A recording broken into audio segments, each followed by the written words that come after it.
It's easy to take positive lessons from a video game that succeeds. The stories that shine the brightest in the history of gaming are those where developers overcome tremendous odds and challenging circumstances in order to produce high-quality works of art that captivate audiences around the world. Such is the story of Scott Cawthon, once a humble indie developer who laboured in obscurity for years before getting his big break when the Five Nights at Freddy's series won widespread acclaim. But while it's easy to be inspired by stories of video game heroism and success, it's also important to learn from the mistakes of failed projects. Not all games turn into bestsellers, and even a popular developer can make a misstep. These failures come to all of us in our lives, no matter what we may be hoping to achieve. What matters is how we respond when we make mistakes, and how we overcome our own failings. This is the story of the rise and fall and rise of Scott Cawthon's Five Nights at Freddy's World.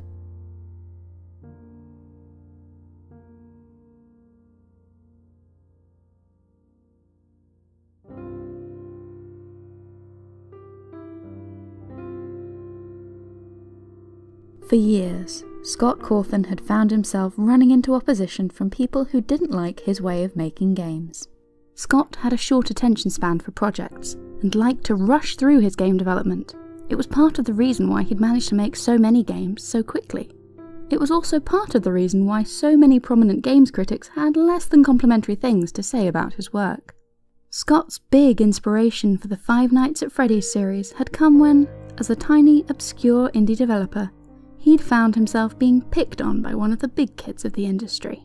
Jim Sterling, a somewhat outspoken game critic, caught wind of Scott's game Chipper & Sons Lumber Company, and proceeded to tear the game's initial trailer to shreds, accusing the game of being a terrifying mess that would haunt his nightmares. Jim went so far as to concoct a small narrative within his review, suggesting that the game was indeed secretly a horror story set in a post-apocalyptic world where everybody had been replaced by robots. Faced with such criticism, Scott Cawthon decided to have a try at making the kind of game Jim was describing, and the result was Five Nights at Freddy's, a game that ended up becoming a runaway success.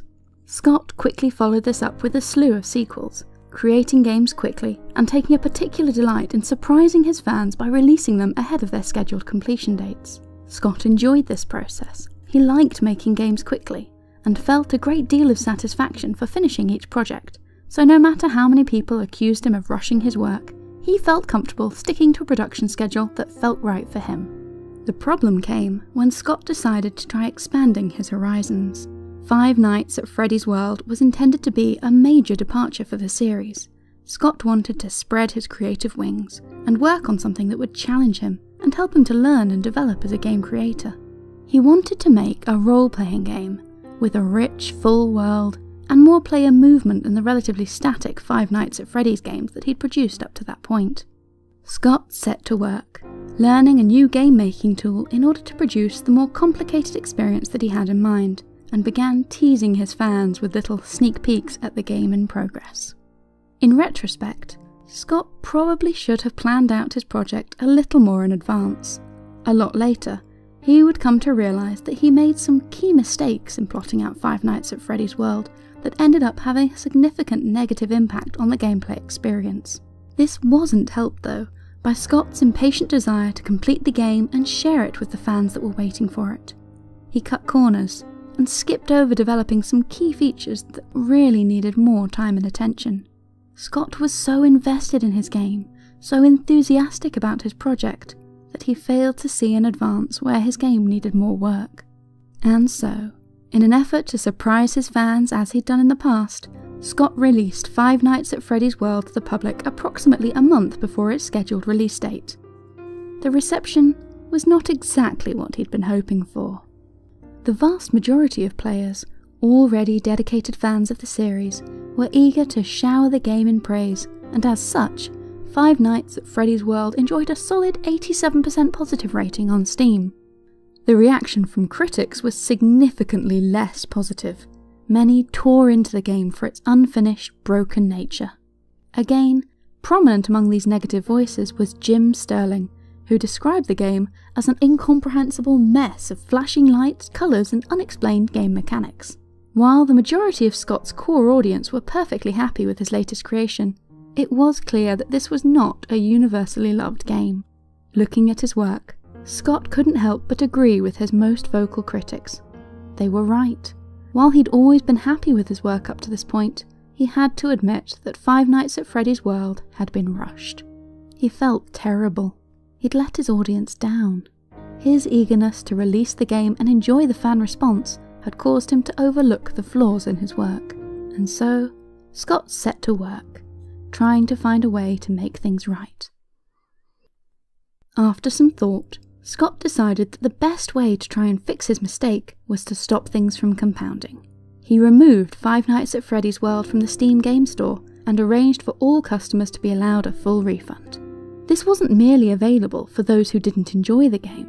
Scott spoke out online, urging every single player of the game, regardless of how much they'd enjoyed it or how many hours they'd played, to request a refund. After all, this had never been about money for Scott.